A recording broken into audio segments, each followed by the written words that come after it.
మహారాష్ట్రలో ఒక మారుమూల గ్రామం ఉంది. దాని పేరు అక్రి.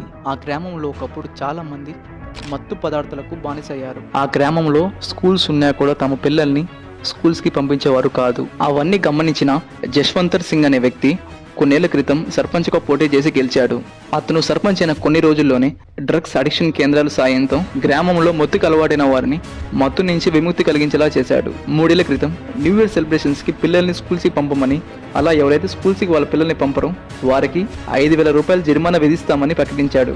ఒకసారి జాతీయ రహదారి పక్కన ఉన్న ఊరి స్థలాన్ని అమ్మితే దానిపై వచ్చిన 35 కోట్లని పంచాయతీ ఖాతాలో వేసి ఒక కమ్యూనిటీని నియమించాడు.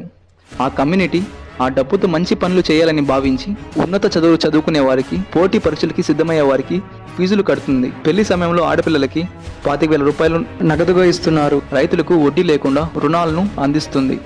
దాని ఫలితంగా గత 3 సంవత్సరాల్లో 20,000 మంది ప్రభుత్వ ఉద్యోగాలు సంపాదించారు. జశ్వంతర్ సింగ్ వల్ల ఇప్పుడు రైతులు వడ్డీ భారం లేకుండా ధైర్యంగా పంటలు పండిస్తున్నారు. జశ్వంతర్ సింగ్ గురించి మీరు ఏమంటారో కింద కామెంట్ సెక్షన్లో తెలియజేయండి.